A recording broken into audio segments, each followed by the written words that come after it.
जय हिंद जय महाराष्ट्र बेटा। एमसीसी इस यूट्यूब चैनल पे आप सभी का स्वागत। मेरा नाम है हर्षल भगत। तो आज हम कवर करेंगे सेकंड लॉ ऑफ थर्मोडायनेमिक्स। तो स्टार्ट करेंगे बेटा हम second law of thermodynamics. Second law of thermodynamics.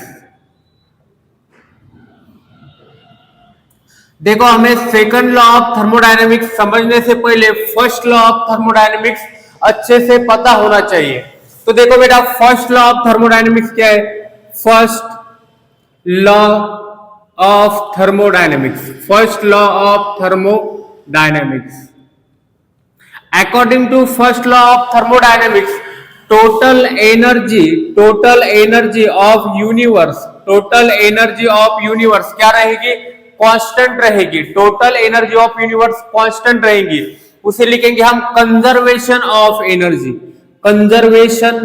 Conservation of energy, उसे लिखेंगे हम conservation of energy. Energy can neither be created nor be destroyed.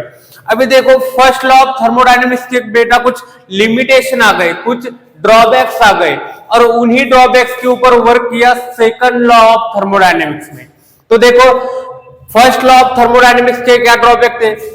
First law of thermodynamics बेटा spontaneous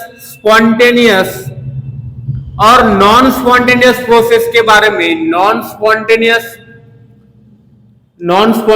process के बारे में बात नहीं कर पाया।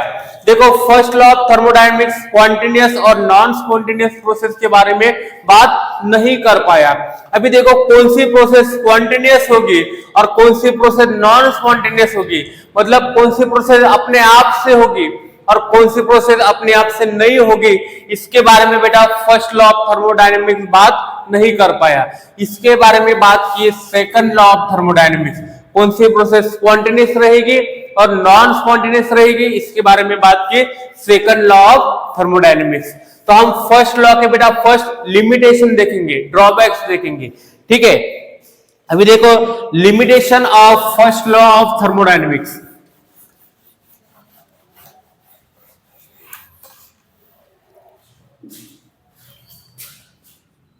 Limitation of first law of thermodynamics. First law of thermodynamics. Limitation of first law of thermodynamics. देखो बेटा, first law of thermodynamic process spontaneous रहेगा या नॉन स्पॉन्टेनियस रहेगा, इसके बारे में बात नहीं कर पाया। तो देखो, इसका फर्स्ट एग्जांपल है, heat can flow from hot body to cold body, hot body to cold body, but cannot flow from cold body to hot body, cold body to hot body। देखो बेटा, हीट का flow होगा hot body to cold body, या बोल सकते हैं higher temperature to lower temperature बेटा heat का फ्लो होगा। और ये प्रोसेस स्पॉन्टेनियस रहेगी, अपने आप से होगी बेटा। तो इसे क्या कहेंगे हम? स्पॉन्टेनियस, ठीक है। But cold body to hot body heat का फ्लो नहीं होगा बेटा, हीट का फ्लो नहीं होगा। और ये प्रोसेस कैसे रहेगी? नॉन स्पॉन्टेनियस, ठीक है। Lower temperature to higher temperature बेटा हीट का फ्लो नहीं होगा। But according to first law of thermodynamics, अपने आप से hot body to cold body heat flow हो सकता है और cold body to hot body heat का फ्लो हो सकता है। तो ये क्या हो गया बेटा? लिमिटेशन हो गया। फर्स्ट लॉ ने क्या बताया कि हायर टेम्परेचर से लोअर टेम्परेचर तक हीट का फ्लो होगा और लोअर टेम्परेचर से हायर टेम्परेचर तक हीट का फ्लो होगा, बट ऐसा नहीं हो सकता। तो इसलिए क्या हो गया? फर्स्ट लॉ का लिमिटेशन हो गया। देखो, सेकंड क्या है बेटा? लिमिटेशन फिजिबिलिटी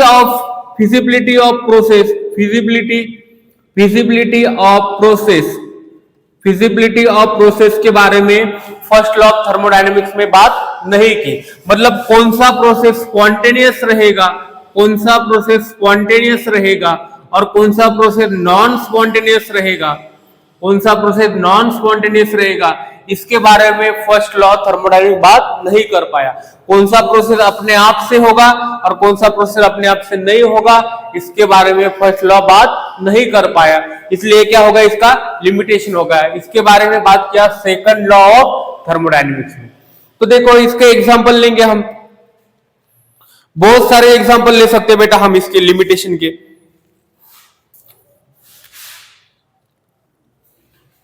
देखो फर्स्ट एग्जांपल है हमारे पास वाटरफॉल। वाटरफॉल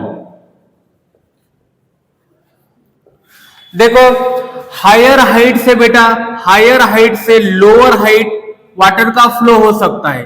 हायर हाइट से लोअर हाइट वाटर का फ्लो हो सकता है। हायर हाइट पे बेटा पोटेंशियल एनर्जी ज्यादा रहेगी और लोअर हाइट पे काइनेटिक एनर्जी रहेगी।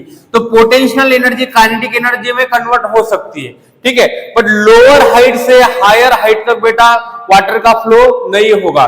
लोअर हाइट से हायर हाइट तक वाटर का फ्लो नहीं होगा। जब तक हम इलेक्ट्रिक मोटर यूज नहीं करेंगे तब तक लोअर हाइट से हायर हाइट तक वाटर का फ्लो नहीं होगा। बट फर्स्ट लॉ के अकॉर्डिंग हायर हाइट से लोअर हाइट तक वाटर का फ्लो हो सकता है अपने आप से, और अपने आप से लोअर हाइट से हायर हाइट तक वाटर का फ्लो हो सकता है। बट ये क्या है बेटा, ये फर्स्ट लॉ का लिमिटेशन है, ऐसा नहीं हो सकता है। अपने आप से लोअर हाइट से हायर हाइट तक वाटर का फ्लो नहीं होगा। तो ये क्या हो गया, फर्स्ट लॉ का ड्रॉबैक्स होगा। पोटेंशियल एनर्जी काइनेटिक एनर्जी में कन्वर्ट हो सकती है, but kinetic energy potential energy में कन्वर्ट नहीं होगी। तो ये हो गया फर्स्ट लॉ ऑफ थर्मोडायनेमिक्स का लिमिटेशन। अभी और एक एग्जांपल देखो, जैसे कि हमने क्या किया, कंटेनर में लिया बेटा वाटर को, कंटेनर में लिया हमने वाटर को, और इसके अंदर हमने ऐड किया शुगर को। शुगर यहाँ पे सॉलिड स्टेट में, शुगर यहाँ पे सॉलिड स्टेट में। तो देखो जब शुगर को हम वाटर के अंदर ऐड करेंगे तो ये प्रोसेस कैसा हो गया, स्पॉन्टेनियस प्रोसेस हो गया। कैसा प्रोसेस हो गया, स्पॉन्टेनियस प्रोसेस हो गया। मतलब अपने आप से होगा बेटा, शुगर वाटर के अंदर अपने आप से डिसॉल्व होगी क्या।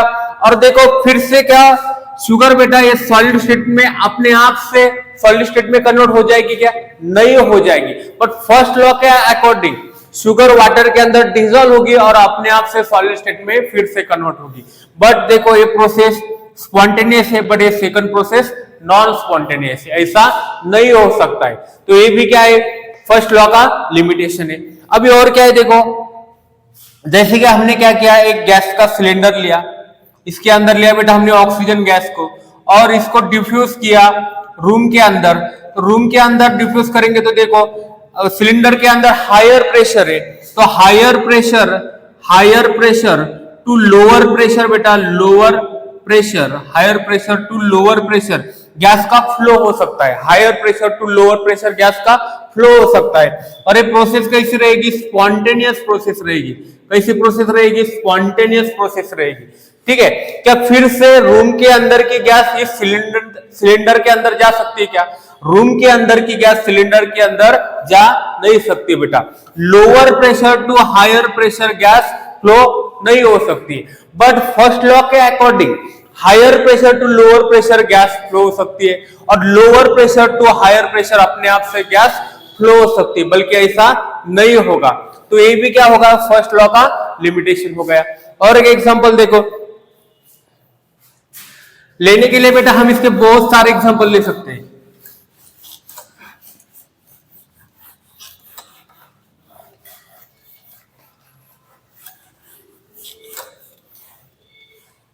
देखो जैसे कि ऑल हीट, जैसे कि ऑल वर्क बेटा ऑल हीट में कन्वर्ट हो सकता है, ऑल हीट में कन्वर्ट हो सकता है। But all heat is not convert into all work. तो देखो ये स्पॉन्टेनियस प्रोसेस है, all work convert into all heat. हम कौन सा भी वर्क करेंगे बेटा तो हीट में कन्वर्ट हो सकता है, कौन सा भी वर्क करेंगे तो हीट में कन्वर्ट हो सकता है। But all heat is not convert into work. But first law के अकॉर्डिंग दोनों प्रोसेस कैसे बेटा, स्पॉन्टेनियस है। All work convert into all heat और all heat convert into all work, बल्कि ऐसा नहीं हो सकता है। तो ये भी क्या है, फर्स्ट लॉ का लिमिटेशन है। तो यहाँ पे देखो कौन सा प्रोसेस स्पॉन्टेनियस है। अब ये जो प्रोसेस है all work into all heat, ये स्पॉन्टेनियस है। तो but all heat is not convert into all work, ये नॉन स्पॉन्टेनियस है। बट फर्स्ट लॉ के मुताबिक बेटा ये क्या है, स्पॉन्टेनियस प्रोसेस है। तो इसलिए क्या हो गया, ये इसका लिमिटेशन हो गया। अभी और एक एग्जांपल लेंगे, देखो जैसे कि हमारे पास फर्स्ट लॉ के अकॉर्डिंग 100% इफिशियंट इंजन बन सकता है, 100% इफिशियंट इंजन बन सकता है। बट ऐसा नहीं हो सकता बेटा, हमेशा कुछ ना कुछ हीट लॉस होगी, हमेशा कुछ ना कुछ हीट यहाँ पे लॉस होगी। तो 100% इफिशियंट इंजन अभी तक नहीं बन पाया है, ठीक है। तो ये भी क्या है, फर्स्ट लॉ का एक लिमिटेशन है। देखो बेटा इसके बाद देखेंगे हम second law of thermodynamics. Second law of thermodynamics, second law of thermodynamics.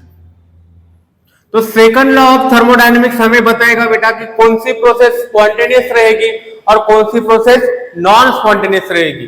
कौन सी प्रोसेस अपने आप से होगी उसे कहेंगे हम स्पॉन्टेनियस प्रोसेस, और कौन सी प्रोसेस अपने आप से नहीं होगी इसके बारे में बात करेगा सेकंड लॉ ऑफ थर्मोडायनेमिक्स, ठीक है। कौन सी प्रोसेस स्पॉन्टेनियस रहेगी और कौन सी प्रोसेस नॉन स्पॉन्टेनियस रहेगी इसके बारे में बात करेगा second law of thermodynamics. Any process which has tendency to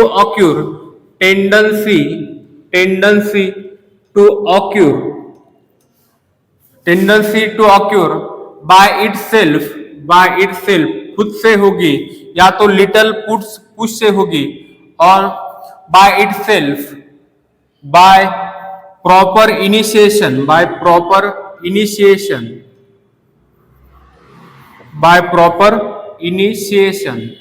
और under given condition।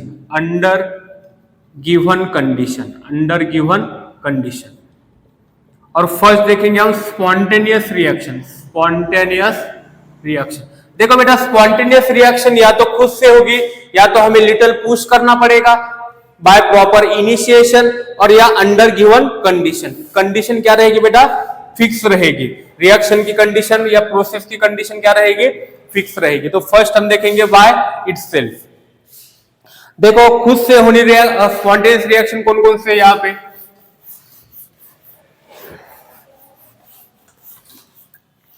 By itself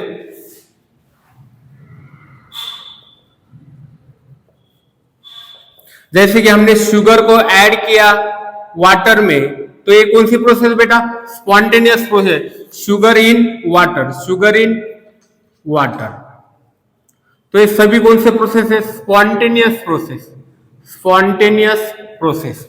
जैसे कि यहां पे देखो first second, heat can flow from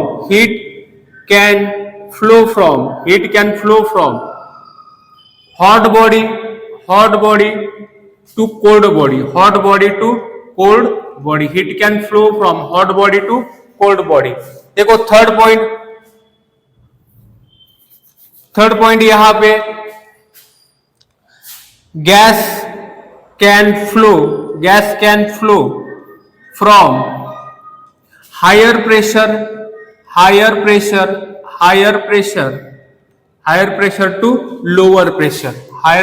to lower pressure. तो ये सभी क्या है बेटा, अपने आप से होने वाली प्रोसेस है। ये सभी के सभी प्रोसेस अपने आप से होने वाली प्रोसेस है।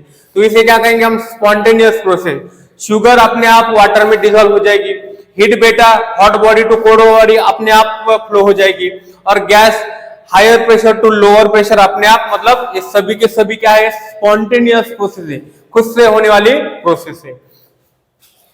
देखो सेकंड है हमारे पास बाय प्रॉपर इनिशिएशन, मतलब लिटिल पुश करना पड़ेगा बेटा हमें प्रोसेस को, बाय प्रॉपर इनिशिएशन।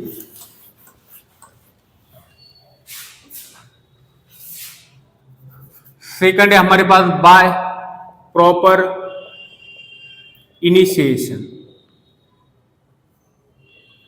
जैसे कि देखो यहाँ पे H2 plus 1/2 O2 convert into H2, तो इसे बेटा हमें इलेक्ट्रिक स्पार्क देना पड़ेगा, इलेक्ट्रिक स्पार्क अप्लाई करना पड़ेगा। तो ये हम पहले सिर्फ इलेक्ट्रिक स्पार्क अप्लाई करेंगे और ये बाकी इस रिएक्शन अपने आप से कंटिन्यू हो जाएगी, अपने आप से क्या हो जाएगी, स्पॉन्टेनियस रिएक्शन में कन्वर्ट हो जाएगी। देखो यहाँ पे जैसे कि हमने carbon plus O2 then formation of CO2 और यहाँ पे लिया बेटा हमने कोल, तो हम इसको इग्नाइट करेंगे, शुरू में इग्नाइट करेंगे तो ये रिएक्शन क्या हो जाएगी, स्पॉन्टेनियस हो जाएगी, अपने आप से चल पड़ेगी। ठीक है, जैसे कि और क्या ले सकते हैं, कैल्शियम कार्बोनेट को हम हीट करेंगे तो कन्वर्ट हो जाएगा CaO प्लस CO2, इसे हम बेटा शुरू में हीट करने पड़ेगी तो अपने आप से रिएक्शन क्या हो जाएगी, स्पॉन्टेनियस रिएक्शन में कन्वर्ट हो जाएगी, खुद से होने लगेगी।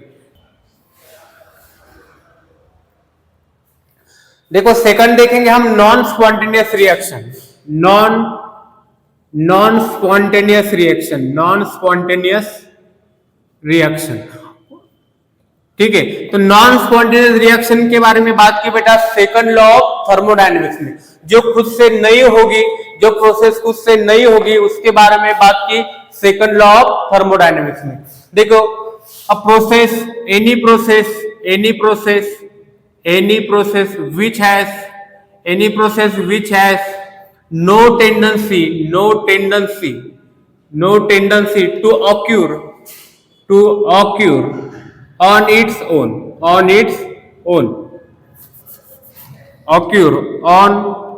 own, मतलब खुद से तो नहीं होगी और प्रॉपर इनिशिएशन से भी नहीं होगी बेटा, प्रॉपर इनिशिएशन से भी नहीं होगी।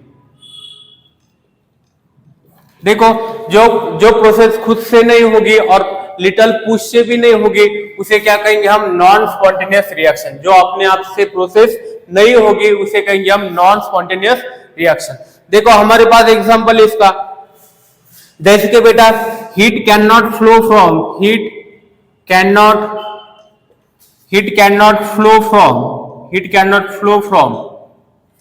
Cold body to hot body, heat can not flow from cold body to hot body.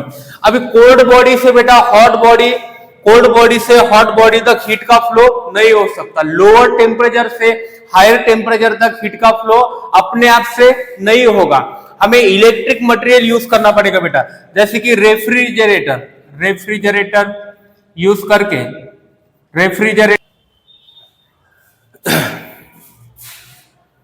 देखो लास्ट पॉइंट देखेंगे बेटा हम, why some process are spontaneous, why some process are spontaneous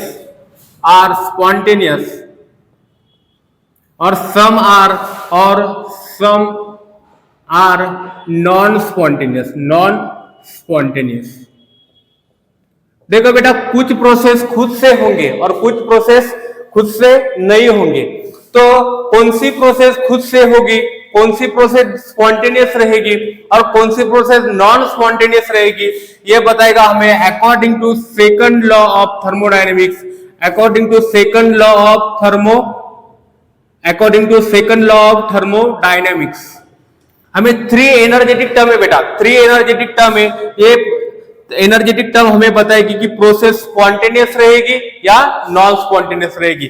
3 energetic term है बेटा हमारे पास, देखो enthalpy, change in enthalpy, entropy, change in entropy और Gibbs free energy. 3 ऐसे एनर्जेटिक टर्म है बेटा हमारे पास कि ये हमें बताएंगे कि प्रोसेस स्पॉन्टेनियस रहेगी, खुद से होगी, या नॉन स्पॉन्टेनियस रहेगी, खुद से नहीं होगी। देखो डेल्टा एच, इसको डिनोट करेंगे चेंज इन एंथैल्पी को डेल्टा एच से, चेंज इन एंट्रोपी को डेल्टा एच से, और Gibbs free energy, change in Gibbs free energy को हम डिनोट करेंगे डेल्टा जी से। तो इससे पता चलेगा बेटा कि रिएक्शन स्पॉन्टेनियस होगी या नॉन स्पॉन्टेनियस होगी। तो देखो हम एक एक को एक्सप्लेन करेंगे।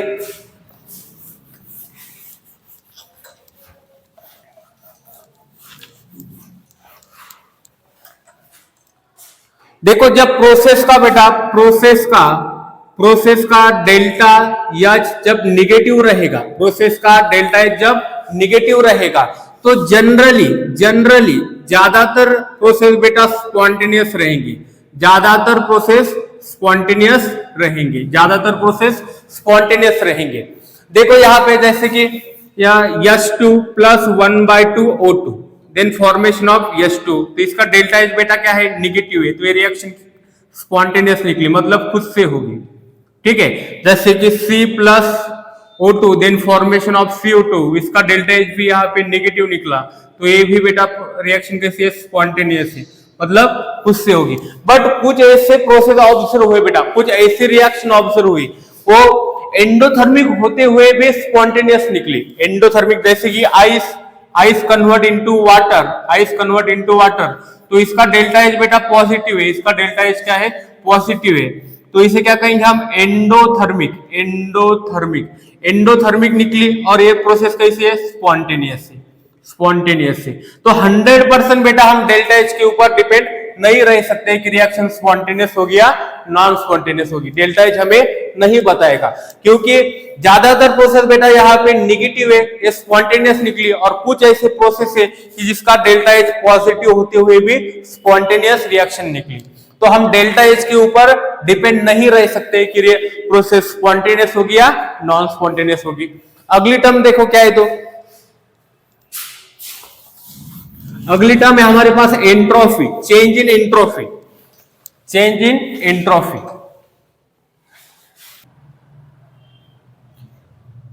देखो बेटा प्रोसेस स्पॉन्टेनियस होगी या नॉन स्पॉन्टेनियस होगी, इसे समझने के लिए हमारे पास सेकंड फैक्टर है चेंज इन एंट्रोफी।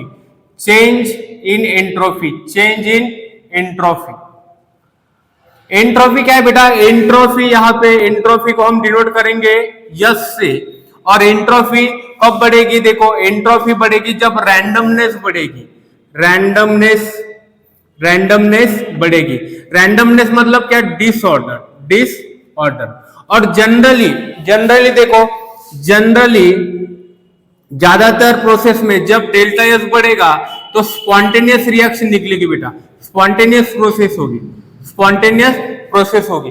बट कुछ प्रोसेस में, बट देखो एंट्रोपी को समझेंगे हम, एंट्रोपी जब बढ़ेगी तो रैंडमनेस जब बढ़ेगी तो एंट्रोपी बढ़ेगी। जैसे कि 8, 9, 10 के बच्चे लाइन में खड़े बेटा, एक लाइन में खड़े, तब रैंडमनेस कैसी है, कम है। जब लाइन में खड़े होंगे तब रैंडमनेस कैसी है, यहाँ पे लाइन में खड़े तब रैंडमनेस कैसी है, कम है बेटा। रैंडमनेस कैसे है, डिसऑर्डर कैसी, यहाँ पे डिसऑर्डर कम है। ठीक है, तो रैंडमनेस कम होगी तो एंट्रोफी भी क्या होगी, कम होगी। अभी वही बच्चे इधर उधर भागने लगेंगे, वही बच्चे बेटा इधर उधर भागने लगेंगे तो रैंडमनेस यहाँ पे बढ़ जाएगी, रैंडमनेस बढ़ जाएगी तो एंट्रोफी भी बेटा यहाँ पे बढ़ जाएगी, एंट्रोफी क्या हो जाएगी, बढ़ जाएगी। ठीक है, रैंडमनेस बढ़ जाएगी तो एंट्रोफी बढ़ जाएगी। इसके ऊपर पूरा डिटेल में लेक्चर आने वाला है, तो बाद में इसे डिटेल में लेंगे। तो ध्यान में यही रखना है, एंट्रोफी मींस रैंडमनेस मींस डिसऑर्डर। जब रैंडमनेस बढ़ेगी तो एंट्रोफी बढ़ेगी, रैंडमनेस घटेगी तो एंट्रोफी घटेगी। ठीक है, और रैंडमनेस बढ़ने के बाद जनरली रिएक्शन क्या निकली बेटा, स्पॉन्टेनियस निकली। बट कुछ रिएक्शन ऐसी है, देखो कुछ रिएक्शन ऐसी निकली जैसे कि लिक्विफिकेशन, गैस कन्वर्ट हो रहा है, यहाँ पे गैस कन्वर्ट हो रहा है बेटा लिक्विड में, तो यहाँ पे देखो रैंडमनेस घट गई, रैंडमनेस यहाँ पे घट गई तो एंट्रोफी भी क्या हो गई बेटा, एंट्रोफी डेल्टा एस की वैल्यू क्या हो गई, कम निकली। बट ये रिएक्शन स्पॉन्टेनियस निकली बेटा, बट रिएक्शन क्या निकली, स्पॉन्टेनियस। मतलब हम श्योरली 100% डेल्टा एस के ऊपर डिपेंड नहीं रह सकते हैं कि रिएक्शन स्पॉन्टेनियस होगी या नॉन स्पॉन्टेनियस होगी। जनरली क्या होता है, डेल्टा एस बढ़ने से स्पॉन्टेनियस रिएक्शन का रिएक्शन स्पॉन्टेनियस होगी ऐसे माना जाता है। बट यहाँ पे देखो एंट्रोफी कम होने के बाद भी कुछ रिएक्शन स्पॉन्टेनियस निकली, तो हम 100% श्योर नहीं रह सकते कि डेल्टा एस बढ़ने के बाद प्रोसेस स्पॉन्टेनियस होगी। अभी देखो हमारे पास लास्ट यहाँ पे टर्म है delta G, gives free energy. अभी एंथैल्पी और एंट्रोपी के ऊपर बेटा स्पॉन्टेनिटी यहाँ पे हम 100% श्योरली बता नहीं सकते कि प्रोसेस स्पॉन्टेनियस होगी या नॉन स्पॉन्टेनियस होगी। अभी हमारे पास लास्ट फैक्टर है डेल्टा जी। डेल्टा जी ये क्या है बेटा? Change in Gibbs free energy. Change in Gibbs free energy. Gibbs free energy. Change in Gibbs free energy. अभी ध्यान में यही रखना है कि जब डेल्टा जी की वैल्यू निगेटिव रहेगी तो बेटा प्रोसेस स्पॉन्टेनियस रहेगी। प्रोसेस स्पॉन्टेनियस रहेगी मतलब खुद से होगी। प्रोसेस खुद से होगी, स्पॉन्टेनियस रहेगी। और जब डेल्टा जी की वैल्यू जब पॉजिटिव रहेगी तब बेटा प्रोसेस नॉन स्पॉन्टेनियस रहेगी। प्रोसेस नॉन स्पॉन्टेनियस रहेगी मतलब प्रोसेस खुद से नहीं होगी। तो डेल्टा जी का फॉर्मूला क्या है हमारे पास? Delta G is equal to delta H minus T delta S. अभी इस इक्वेशन में जब डेल्टा जी की वैल्यू निगेटिव रहेगी तो प्रोसेस स्पॉन्टेनियस होगी, और डेल्टा जी की वैल्यू जब इसमें बेटा पॉजिटिव रहेगी तो प्रोसेस नॉन स्पॉन्टेनियस होगी मतलब खुद से नहीं होगी।